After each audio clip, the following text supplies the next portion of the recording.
Mesdames, Messieurs, bonjour. Alors, au nom de l'ensemble du personnel de l'IRSST, permettez-moi de vous souhaiter la bienvenue. Alors, sans plus tarder, j'aimerais un peu mettre la table aujourd'hui et vous présenter brièvement quelques données en matière de santé psychologique au travail. Alors, voilà ce que nous utilisons à l'IRSST depuis quelques années pour parler de santé psychologique.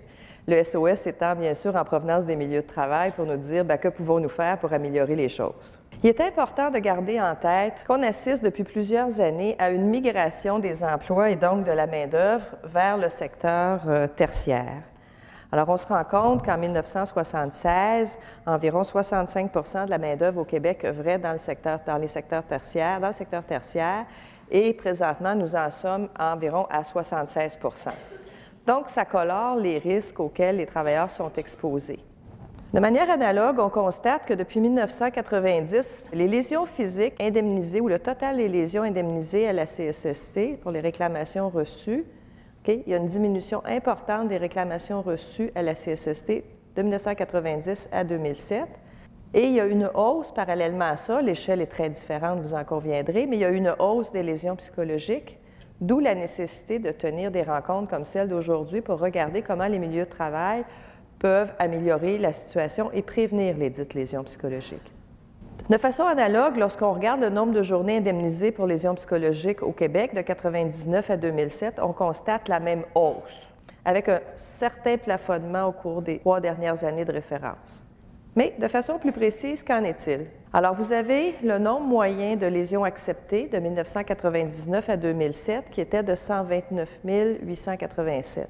De ce nombre, 103 000 travailleurs ont dû recevoir des indemnités de remplacement de revenus. Ça veut donc dire qu'au global, 79 % des travailleurs qui ont produit une réclamation acceptée ont dû avoir un arrêt de travail. Ça, c'est toutes lésions confondues. Lorsqu'on regarde les réclamations pour lésions psychologiques qui ont été acceptées, on se rend compte que 95 % des travailleurs qui voient leur réclamation acceptée pour lésions psychologiques ont un arrêt de travail. Donc, il y a une différence importante entre la situation d'un travailleur victime d'une lésion physique et la situation d'un travailleur qui voit sa réclamation acceptée pour une lésion psychologique. On voit que, sur la période de référence, environ 1,15 % des réclamations sont des réclamations pour lésions psychologiques.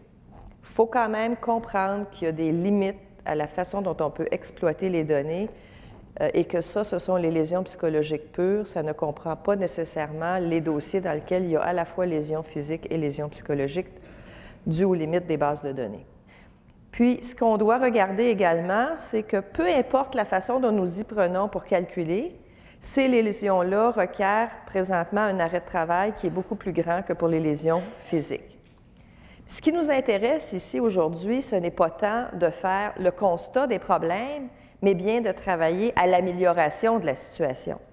La raison pour laquelle je vous ai présenté ce matin les 2 périodes comparatives, c'est pour dire, est-ce que nous nous sommes bien améliorés dans la période 2005-2007, soit en matière de prévention, soit quant à la capacité pour les milieux de travail et le milieu de la santé à prendre en charge ces travailleurs-là? La réponse, c'est les données se dégradent un peu sur la durée, et avec la prudence que ça nécessite parce que ce ne sont pas des grands nombres.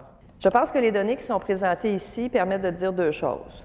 Il est important de s'attaquer à la prévention des dites lésions, mais il faut aussi se préoccuper de la prise en charge de ces travailleurs-là, tant par les milieux de travail que par le monde de la santé en général, puisqu'on observe que les arrêts de travaux, dans ces cas-là, dépassent le 6 mois et on sait que c'est un facteur de risque de chronicité. Et à cet égard-là, on peut se dire que tous ensemble, on a une amélioration de performance à faire globalement quant à la prise en charge de ces travailleurs-là. Je vous souhaite donc une bonne journée.